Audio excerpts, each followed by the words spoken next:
ਵਾਹਿਗੁਰੂ ਜੀ ਕਾ ਖਾਲਸਾ ਸ਼੍ਰੀ ਵਾਹਿਗੁਰੂ ਜੀ ਕੀ ਫਤਿਹ। ਧੰਨ ਧੰਨ ਬਾਬਾ ਨੰਦ ਸਿੰਘ ਜੀ ਮਹਾਰਾਜ।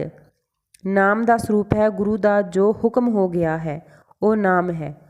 ਅੱਜ ਪੂਰਨਮਾਸ਼ੀ ਤੇ ਨਾਨਕਸਰ ਬੇਅੰਤ ਸੰਗਤ ਜੁੜੀ ਹੈ।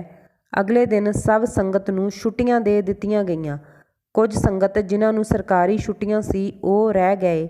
ਸਰਦਾਰ ਦਲੀਪ ਸਿੰਘ ਜੀ, ਜੋ ਲਾਹੌਰ ਤੋਂ ਸਾਰਾ ਪਰਿਵਾਰ ਦਰਸ਼ਨ ਕਰਨ ਆਇਆ ਹੋਇਆ ਸੀ, ਪੁੰਨਿਆਂ ਤੋਂ ਬਾਅਦ ਵੀ ਛੁੱਟੀਆਂ ਦੇ ਕਾਰਨ ਰਹਿਣ ਦਾ ਪ੍ਰੋਗਰਾਮ ਬਣਾ ਲਿਆ। ਠਾਠ ਤੋਂ ਬਾਹਰ ਇੱਕ ਧਮੋਟੀ ਵਿੱਚ ਰਿਹਾਇਸ਼ ਰੱਖੀ ਹੋਈ ਸੀ। ਨਿਤ ਨਿਰੰਕਾਰ ਦੀ 8-9 ਸਾਲ ਦੀ ਉਮਰ ਵਿੱਚ ਕਾਕਾ ਅਮਰਜੀਤ ਸਿੰਘ ਨੂੰ ਗਰਮੀ ਦੇ ਕਾਰਨ ਬੁਖਾਰ ਹੋ ਗਿਆ। ਦਵਾਈ ਦਾ ਕੋਈ ਪ੍ਰਬੰਧ ਨਾ ਹੋ ਸਕਿਆ ਤੇ ਗਰਮੀ ਬਹੁਤ ਜ਼ਿਆਦਾ ਸੀ। ਇਸ ਕਾਰਨ ਬੁਖਾਰ ਜ਼ਿਆਦਾ ਵੱਧ ਗਿਆ। ਇੱਕ ਸੇਵਾਦਾਰ ਨੂੰ ਬੇਨਤੀ ਕੀਤੀ, ਜੋ ਅੰਦਰੋਂ ਬਰਫ਼ ਮਿਲ ਜਾਵੇ ਤਾਂ ਸਿਰ 'ਤੇ ਬਰਫ਼ ਰੱਖ ਕੇ ਦੁਪਹਿਰ ਕੱਟ ਲਵਾਂਗੇ, ਸ਼ਾਮ ਨੂੰ ਜਗਰਾਉਂ ਤੋਂ ਡਾਕਟਰ ਪਾਸੋਂ ਦਵਾਈ ਲੈ ਆਵਾਂਗੇ। ਸੇਵਾਦਾਰ ਨੇ ਅੰਦਰ ਬੇਨਤੀ ਕੀਤੀ। ਹਜ਼ੂਰ ਨੇ ਬਰਫ਼ ਸੇਵਾਦਾਰ ਦੇ ਰਾਹੀਂ ਭੇਜ ਦਿੱਤੀ। ਅੰਤਰਜਾਮੀ ਬਾਬਾ ਜੀ ਕੁਝ ਦੇਰ ਮਗਰੋਂ ਆਪ ਹੀ ਹੌਲੀ ਹੌਲੀ ਤੰਬੂ ਵਿੱਚ ਆ ਗਏ। ਬਾਬਾ ਜੀ ਨੂੰ ਤੱਕ ਕੇ ਬੜੇ ਹੈਰਾਨ ਹੋਏ ਅਤੇ ਸਭ ਨੇ ਨਮਸਕਾਰ ਕੀਤੀ। ਬਾਬਾ ਜੀ ਨੇ ਪੁੱਛਿਆ, ਬੱਚੇ ਦਾ ਕੀ ਹਾਲ ਹੈ? ਅੱਗੋਂ ਬੇਨਤੀ ਕੀਤੀ, ਪਾਤਸ਼ਾਹ ਬਹੁਤ ਜ਼ੋਰ ਦਾ ਬੁਖਾਰ ਹੈ। ਹਜ਼ੂਰ ਨੇ ਬਚਨ ਕੀਤਾ, ਸੰਦਲ ਦਾ ਸ਼ਰਬਤ ਬਰਫ਼ ਪਾ ਕੇ ਚਮਚਾ ਚਮਚਾ ਇਸ ਨੂੰ ਪਿਆਈ ਜਾਓ, ਠੀਕ ਹੋ ਜਾਵੇਗਾ। ਆਥਣੇ ਇਸ ਨੂੰ ਡਾਕਟਰ ਪਾਸ ਲੈ ਜਾਣਾ। ਦੇਸੀ ਅੰਗਰੇਜ਼ੀ ਦਵਾਈ ਜੋ ਇਸ ਨੂੰ ਮਾਫਕ ਆਵੇ ਉਹ ਲੈ ਲੈਣੀ। ਅੱਗੋਂ ਸਰਦਾਰ ਦਲੀਪ ਸਿੰਘ ਨੇ ਸਤ ਵਚਨ ਕਿਹਾ। ਬਾਬਾ ਜੀ ਨੇ 2-4 ਮਿੰਟ ਬੈਠ ਕੇ ਵਾਪਸ ਆਪਣੇ ਆਸਣ ਪਰ ਚਲੇ ਗਏ। ਸ਼ਾਮ ਨੂੰ ਦੀਵਾਨ ਵਿੱਚ ਬਾਬਾ ਜੀ ਆਪਣੇ ਆਸਣ ਪਰ ਬੈਠੇ ਹਨ। ਰਹਿਰਾਸ ਸਾਹਿਬ ਜੀ ਦੇ ਪਾਠ ਤੋਂ ਮਗਰੋਂ ਸਰਦਾਰ ਦਲੀਪ ਸਿੰਘ ਜੀ ਬਾਬਾ ਜੀ ਨੂੰ ਪੱਖਾ ਕਰ ਰਿਹਾ ਸੀ। ਬਾਬਾ ਜੀ ਨੇ ਪਿਛਲੇ ਇਸ ਵੱਲ ਨਿਗਾਹ ਮਾਰੀ ਤੇ ਪੁੱਛਿਆ, ਕਾਕੇ ਦਾ ਕੀ ਹਾਲ ਹੈ? ਉੱਤਰ ਵਿੱਚ ਬੜਾ ਹੁੱਬ ਕੇ ਕਿਹਾ, ਜੀ ਬਾਬਾ ਜੀ ਆਪ ਜੀ ਦੀ ਕਿਰਪਾ ਨਾਲ ਬੱਚਾ ਹੁਣ ਬਿਲਕੁਲ ਠੀਕ ਹੈ। ਉਹ ਰਾਗੀਆਂ ਦੇ ਪਿੱਛੇ ਬੈਠਾ ਹੋਇਆ ਹੈ। ਹੁਣ ਪੁੱਛਿਆ, ਸ਼ਹਿਰ ਗਏ ਸੀ, ਦਵਾਈ ਲਿਆਂਦੀ ਹੈ ਕਿ ਨਹੀਂ? ਉੱਤਰ ਵਿੱਚ ਬੇਨਤੀ ਕੀਤੀ, ਪਾਤਸ਼ਾਹ ਆਪ ਜੀ ਦੇ ਹੁਕਮ ਅਨੁਸਾਰ ਸ਼ਰਬਤ ਪੀਣ ਨਾਲ ਬਿਲਕੁਲ ਠੀਕ ਹੋ ਗਿਆ। ਫਿਰ ਜਗਰਾਮੀ ਜਾਣ ਦੀ ਕੀ ਲੋੜ ਸੀ? ਹਜ਼ੂਰ ਨੇ ਕੁਝ ਤਾੜ ਕੇ ਕਿਹਾ, ਮੂੰਹ ਚੱਕ ਕੇ ਜੂੰ ਕਹਿ ਰਿਹਾ ਹੈ, ਤੁਹਾਡੇ ਹੁਕਮ ਅਨੁਸਾਰ ਸ਼ਰਬਤ ਨਾਲ ਠੀਕ ਹੋ ਗਿਆ। ਫਿਰ ਸ਼ਹਿਰ ਜਾਣ ਦੀ ਕੀ ਲੋੜ ਸੀ? ਹੁਣ ਬਾਬਾ ਜੀ ਨੇ ਕਿਹਾ, ਜੇ ਸਾਡਾ ਬਚਨ ਸ਼ਰਬਤ ਪਿਲਾਉਣ ਦਾ ਮੰਨਿਆ ਸੀ ਤਾਂ ਸ਼ਹਿਰ ਜਾਣ ਦਾ ਵੀ ਮੰਨਣਾ ਚਾਹੀਦਾ ਸੀ। ਸਾਡਾ ਹੁਕਮ ਨਹੀਂ ਮੰਨਿਆ, ਆਪਣੀ ਮਰਜ਼ੀ ਕੀਤੀ ਹੈ, ਇਹ ਚੰਗਾ ਨਹੀਂ ਕੀਤਾ। ਬਚਨ ਮੰਨਣਾ ਸੀ। ਇਉਂ ਕਹਿ ਕੇ ਬਾਬਾ ਜੀ ਚੁੱਪ ਕਰ ਗਏ। ਜਦ ਦੀਵਾਨ ਦੀ ਸਮਾਪਤੀ ਹੋਈ ਤੇ ਬਾਬਾ ਜੀ ਆਪਣੇ ਆਸਣ ਪਰ ਅੰਦਰ ਚਲੇ ਗਏ ਤੇ ਸੰਗਤ ਆਪੋ ਆਪਣੇ ਘਰਾਂ ਨੂੰ ਚਲੀ ਗਈ। ਯਾਤਰੀ ਆਪੋ ਆਪਣੇ ਤੰਬੂਆਂ ਵਿੱਚ ਚਲੇ ਗਏ। ਜਦੋਂ ਸਰਦਾਰ ਦਲੀਪ ਸਿੰਘ ਆਪਣੇ ਤੰਬੂ ਵਿੱਚ ਚਲਾ ਗਿਆ ਤਾਂ ਜਾਣ ਸਾਰ ਹੀ ਪਹਿਲਾਂ ਦੀ ਤਰ੍ਹਾਂ ਬੱਚੇ ਨੂੰ ਬੁਖਾਰ ਜ਼ੋਰ ਦੀ ਚੜ੍ਹ ਗਿਆ। ਹੁਣ ਬਾਬਾ ਜੀ ਕੋਲ ਬੇਨਤੀ ਕਰਨ ਜੋਗੇ ਵੀ ਨਾ ਰਹੇ। ਔਖੇ ਸੌਖੇ ਰਾਤ ਕੱਟੀ ਅਤੇ ਅਗਲੇ ਦਿਨ ਛੁੱਟੀ ਲੈ ਕੇ ਆਪਣੇ ਘਰ ਲਾਹੌਰ ਚਲੇ ਗਏ। ਬੁਖਾਰ ਪਹਿਲਾਂ ਨਾਲੋਂ ਵੀ ਵੱਧ ਗਿਆ।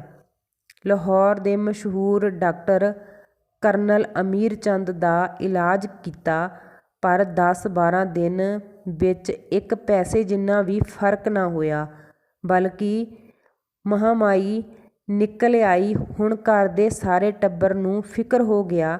ਇਸ ਤੋਂ ਪਹਿਲਾਂ ਵਾਲਾ ਲੜਕਾ ਵੀ ਇਸੇ ਬਿਮਾਰੀ ਨਾਲ ਮਰ ਗਿਆ ਸੀ। ਹੁਣ ਸਾਰਾ ਟੱਬਰ ਬੜੇ ਪਛਤਾਉਂਦੇ ਹਨ ਕਿ ਬਾਬਾ ਜੀ ਦਾ ਬਚਨ ਪਹਿਲਾਂ ਕਿਉਂ ਨਾ ਮੰਨਿਆ, ਕਿਉਂਕਿ ਉਹਨਾਂ ਦਾ ਜਿਹੜਾ ਵੱਡਾ ਬੱਚਾ ਸੀ ਉਸ ਨੂੰ ਵੀ ਮਾਤਾ ਹੋ ਗਈ ਸੀ, ਜਿਸ ਨਾਲ ਉਹ ਇਸ ਸੰਸਾਰ ਨੂੰ ਛੱਡ ਕੇ ਚਲਾ ਗਿਆ ਸੀ। ਤੇ ਉਹ ਇਹ ਸੋਚ ਕੇ ਬਹੁਤ ਦੁਖੀ ਹੋਏ ਕਿ ਅਸੀਂ ਸਤਿਗੁਰਾਂ ਦਾ ਬਚਨ ਮੰਨ ਲੈਂਦੇ ਤਾਂ ਇਸ ਭਾਣੇ ਵਿੱਚ ਨਾ ਪੈਂਦੇ। ਅੱਗੋਂ ਹੁਣ ਸਰਦਾਰ ਨੇ ਘਰਵਾਲੀ ਨਾਲ ਸਲਾਹ ਕੀਤੀ ਕਿ ਸਵੇਰੇ ਮੈਂ ਬਾਬਾ ਜੀ ਪਾਸ ਜਾ ਕੇ ਪਿੱਛੇ ਦੀ ਮਾਫ਼ੀ ਮੰਗਦਾ ਹਾਂ, ਅੱਗੇ ਨੂੰ ਬੇਨਤੀ ਕਰਾਂਗਾ। ਇਸ ਵਿਚਾਰ ਅਨੁਸਾਰ ਰਾਤ ਦੇ 2:30 ਵਜੇ ਇਸ਼ਨਾਨ ਕਰਕੇ ਅਤੇ ਅਰਦਾਸ ਕਰਕੇ ਲਾਹੌਰ ਤੋਂ ਨਾਨਕਸਰ ਵੱਲ ਤੁਰ ਪਏ। ਡਰਾਈਵਰ ਨੂੰ ਕਿਹਾ, ਛੇਤੀ ਕਾਰ ਲੈ ਚੱਲ। ਤਕਰੀਬਨ 6 ਵਜੇ ਨਾਨਕਸਰ ਪਹੁੰਚ ਗਏ। 10 ਵਜੇ ਬਾਬਾ ਜੀ ਪਾਸ ਟਾਈਮ ਮਿਲਿਆ। ਇਸ ਵਕਤ ਬਾਬਾ ਜੀ ਬਾਹਰ ਆ ਕੇ ਇਸ਼ਨਾਨ ਕਰਕੇ ਬਸਤਰ ਪਹਿਨ ਬਾਹਰ ਸੁਖਮਨੀ ਸਾਹਿਬ ਜੀ ਦੇ ਪਾਠ ਪਾਸ ਆਉਣ ਨੂੰ ਤਿਆਰ ਖੜ੍ਹੇ ਸਨ। ਸੇਵਾਦਾਰ ਨੇ ਬੇਨਤੀ ਕੀਤੀ, ਹਜ਼ੂਰ ਨੇ ਅੰਦਰ ਬੁਲਾ ਲਿਆ। ਦਲੀਪ ਸਿੰਘ ਨੇ ਮੱਥਾ ਟੇਕਿਆ। ਬਾਬਾ ਜੀ ਨੇ ਪੁੱਛਿਆ, ਕਾਕੇ ਦਾ ਕੀ ਹਾਲ ਹੈ? ਹੁਣ ਦਲੀਪ ਸਿੰਘ ਰੋਣ ਲੱਗਿਆ, ਪਰ ਮੂੰਹੋਂ ਗੱਲ ਕੋਈ ਨਹੀਂ ਨਿਕਲੀ। ਫਿਰ ਬਾਬਾ ਜੀ ਨੇ ਕਿਹਾ, ਦਲੀਪ ਸਿਆਂ ਬੋਲਦਾ ਕਿਉਂ ਨਹੀਂ? ਅੱਗੋਂ ਬੇਨਤੀ ਕੀਤੀ, ਪਾਤਸ਼ਾਹ ਜੇ ਕੋਈ ਭੁੱਲ ਹੋ ਗਈ ਹੈ ਤਾਂ ਬਖਸ਼ ਲਓ। ਹੁਣ ਬਾਬਾ ਜੀ ਕੁਝ ਗੰਭੀਰ ਹੋ ਗਏ। ਕਿਹਾ, ਅਫਸਰਾਂ ਵਾਲੀ ਚਲਾਕੀ ਅਜੇ ਵੀ ਨਹੀਂ ਛੱਡਦਾ। ਇੱਕ ਤਾਂ ਜਾਣ ਕੇ ਗਲਤੀ ਕੀਤੀ, ਫਿਰ ਕਹਿੰਦਾ ਹੈ ਕਿ ਜੋ ਭੁੱਲ ਹੋ ਗਈ ਹੈ ਤਾਂ ਬਖਸ਼ੋ। ਸੱਪ ਦੀ ਖੁੱਡ ਵਿੱਚ ਵੜਦਾ ਹੈ, ਸਿੱਧਾ ਹੋ ਕੇ ਵੜਦਾ ਹੈ। ਤੁਹਾਡੇ ਅੰਦਰੋਂ ਅਜੇ ਵੀ ਇੰਜੀਨੀਅਰਾਂ ਵਾਲੀ ਬਦਬੂ ਆਉਂਦੀ ਹੈ। ਇੱਕ ਤਾਂ ਡਾਕਟਰ ਕੋਲ ਨਹੀਂ ਗਿਆ, ਬਚਨ ਨਹੀਂ ਮੰਨਿਆ।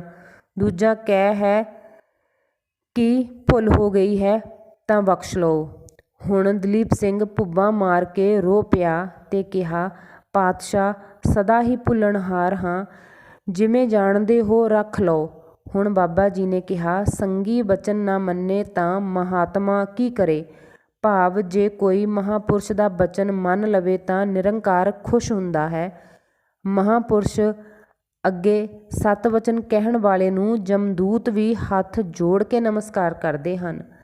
ਇਸ ਤਰ੍ਹਾਂ ਦਲੀਪ ਸਿੰਘ ਨੂੰ ਸੁਮਤ ਦਿੰਦਿਆਂ ਦਇਆ ਦੇ ਸਮੁੰਦਰ ਕਹਿਣ ਲੱਗੇ, ਕੋਈ ਗੱਲ ਨਹੀਂ, ਜਾਓ 5 ਸਿੰਘਾਂ ਕੋਲੋਂ ਮਰਿਆਦਾ ਅਨੁਸਾਰ 5-5 ਪਾਠ ਸੁਖਮਨੀ ਸਾਹਿਬ ਦੇ ਕਰਵਾਓ ਤੇ ਅੰਮ੍ਰਿਤ ਤਿਆਰ ਕਰਕੇ ਬੱਚੇ ਨੂੰ ਛਕਾ ਦੇਵੋ।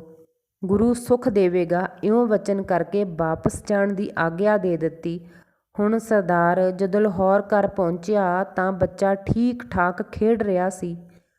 ਹੁਣ ਦਲੀਪ ਸਿੰਘ ਨੇ ਘਰਵਾਲੀ ਤੋਂ ਪੁੱਛਿਆ। ਉੱਤਰ ਵਿੱਚ ਉਸਨੇ ਦੱਸਿਆ, ਜਦੋਂ ਤੁਸੀਂ ਬਾਬਾ ਜੀ ਵੱਲ ਘਰੋਂ ਬਾਹਰ ਨਿਕਲੇ ਤਾਂ ਉਸ ਵੇਲੇ ਹੀ ਕਾਕੇ ਦੀ ਸਿਹਤ ਠੀਕ ਹੋਣੀ ਸ਼ੁਰੂ ਹੋ ਗਈ। 2-3 ਘੰਟੇ ਬਾਅਦ ਬਿਲਕੁਲ ਠੀਕ ਹੋ ਗਿਆ। ਇਹ ਹੈ ਨਾਮ ਦਾ ਸਰੂਪ। ਜੋ ਵੀ ਮਹਾਂਪੁਰਸ਼ ਸੇਵਕ ਨੂੰ ਹੁਕਮ ਦਿੰਦਾ ਹੈ ਉਹੀ ਨਾਮ ਹੈ। ਸੱਚੇ ਪਾਤਸ਼ਾਹ ਦੀ ਇੰਨੀ ਵਡਿਆਈ ਸੀ, ਬਹੁਤ ਮਨ ਦੀ ਸੰਤੁਸ਼ਟੀ ਸਾਨੂੰ ਬਖਸ਼ਦੇ ਹੈ। ਧੰਨ ਧੰਨ ਬਾਬਾ ਨੰਦ ਸਿੰਘ ਜੀ ਮਹਾਰਾਜ, ਉਹਨਾਂ ਦੇ ਚਰਨਾਂ ਵਿੱਚ ਲੱਖ ਲੱਖ ਵਾਰ ਨਮਸਕਾਰ। ਆਪ ਸਭ ਸੰਗਤਾਂ ਨੂੰ ਵੀ ਨਮਸਕਾਰ। ਵਾਹਿਗੁਰੂ ਜੀ ਕਾ ਖਾਲਸਾ, ਵਾਹਿਗੁਰੂ ਜੀ ਕੀ ਫਤਿਹ।